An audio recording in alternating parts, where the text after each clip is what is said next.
got our key. Oh my God! The old ownership left it for us to have a fun time with. It's great, I'm so glad we did this. All these things piled up not being ready. I think the worst was our awning. Like everything we didn't want people to see for soft opening, we literally just stuffed in there. Anyone want to come to our cafe? It was a really sad soft open. Eventually, we started to announce limited hours through our social media, and people started to trickle in. I know 5 doses of Yasmin tea, and we need to go get some more. And we were prepared from our supplier. One day, a customer did come in, but he wasn't a customer. It's all new, huh? He's a city official. Work for the city, huh?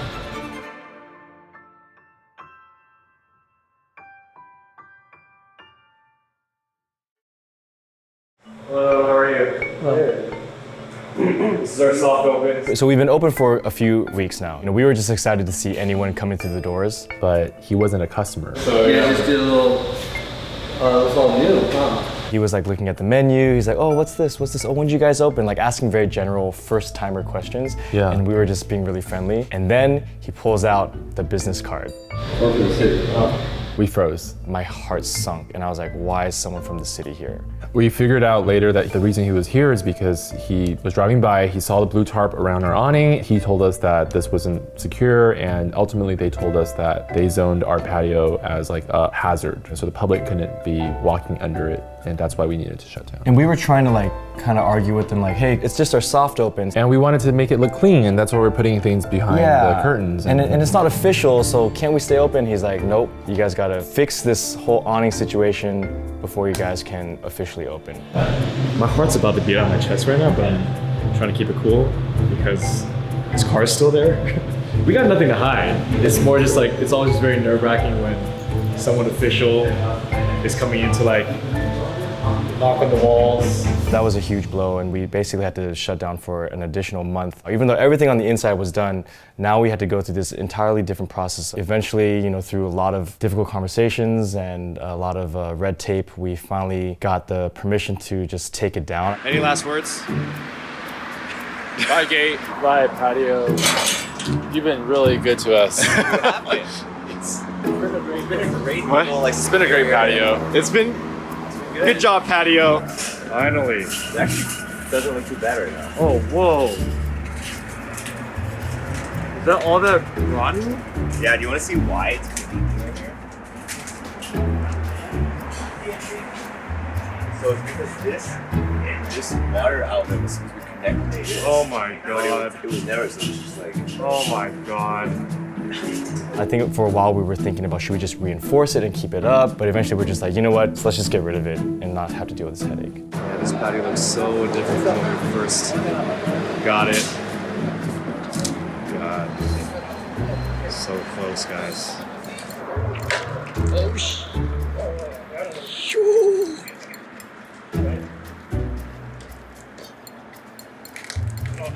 There it is. One really big part of the interior design that was still missing from our cafe was actually this mural that we wanted to have on one of our main walls. We got connected to our friend Jeanette Liao, and she was really excited to work with us. We wanted the mural to resonate a little bit with our heritage and our background and a little bit of our upbringing. When Phil and Eric and I first started talking about this artwork, there was no content that was set, but Phil briefly mentioned I guess a rhyme or a song that I had also grown up with, and I just thought, wow, like aesthetically, that would look really cool. I've never seen it depicted before. We always went back to kind of this one initial idea. Sing it, Phil.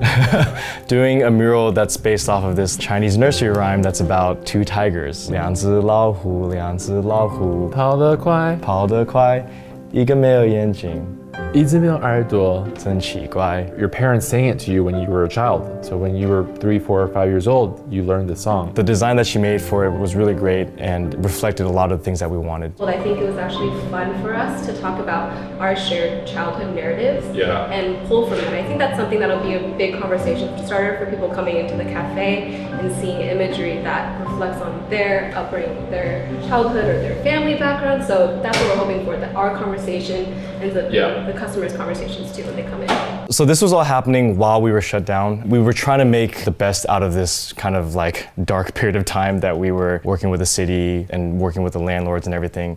We were still being productive, obviously working with Jeanette on the mural, but also kind of playing catch up on all the stuff that we realized we were behind on during the soft open. One of the biggest things that we knew would be different from our soft open and the grand open was that we were going to serve food. Our kitchen operations and getting the ingredients and supplies was not even in place in time for the soft open. So we knew that when we were going to come back, we would have the full menu. And that was really, nerve-wracking because that's a whole other side of the business.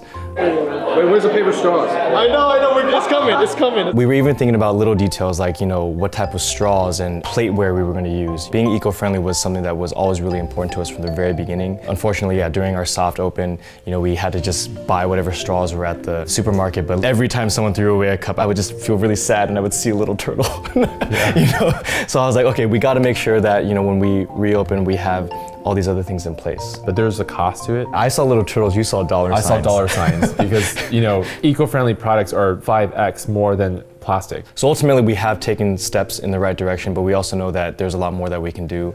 So most places use plastic straws. We decided to use these sugarcane fiber straws that are 100% compostable. They're a little bit more expensive, but they're eco-friendly, and that's really important to us.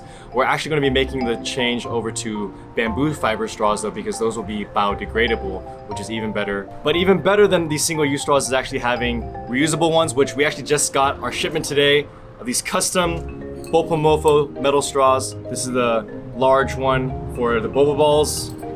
And then we got the thin ones too. It's a set, comes with a cleaner. We're gonna be selling these because these are actually the best for the environment so that you're not using single-use straws. We got our fixes done for the awning. The city gave us the okay that we're good. We also got an A. On our health inspection. We were gone for a month, but we're back. We figured out our troubles, our mistakes. We were ready to invite the world into our cafe.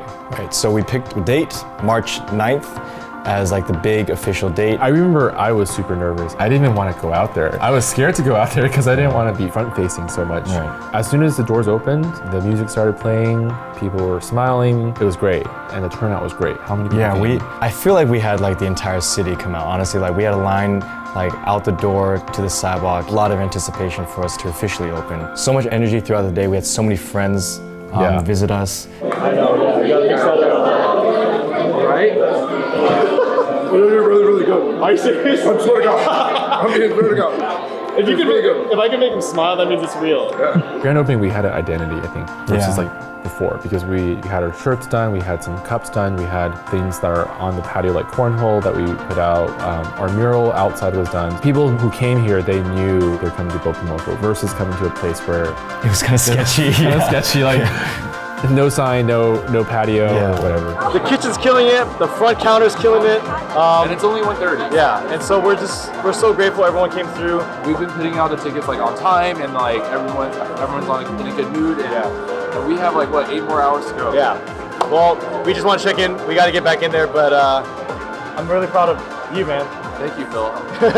Definitely seeing so many people come through to support was very heartwarming, and it actually gave me this feeling of like, oh shoot, okay, this is real. We can't mess up now. At the end of the day, it was this really accomplished feeling of like, okay, we did it, and then now we got to do it again tomorrow. Yep. And then again tomorrow, and again tomorrow.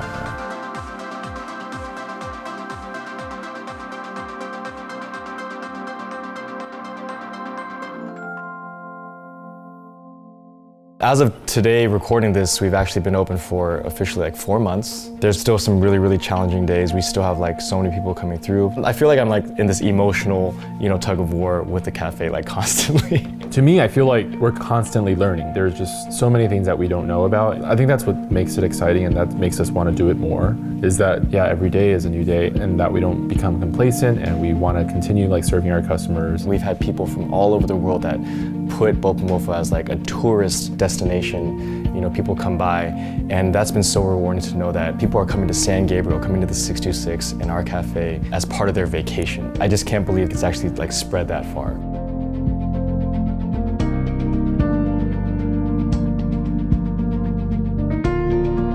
We're not done here. San Gabriel is our first flagship store, but we're going to be bringing Bopomofo to other locations, and that's coming up in maybe the next year. We'll see. No, honestly though, if we can make that happen, that'd be great. And I think, as much as these last 4 months, 6 months, actually technically 3 years, as much of a challenge it's been so worth it. But we also know that this is not the end for us. Like we have a lot more growth and a lot more to do. So we're excited to bring that to you guys. We just want to take this opportunity to thank everyone. There's an endless list of just people we appreciate, to our investor group, our friends and family, our colleagues, really everyone who has walked in our doors at Bopomofo. There's something definitely special for me because I know that a lot of our customers that come in are fans of Wong Fu and have been following me or Wong Fu for a long time. I'm just really grateful for everyone that's been watching and following this journey. Thanks for keeping me going. Thanks for keeping us going. It means so much that we have your support. So with that said, thanks for even watching this entire mini doc, and I hope you guys enjoyed it. Come on by Bopomofo, San Gabriel, California. Follow us on our social media. Come check it out. Thanks, guys.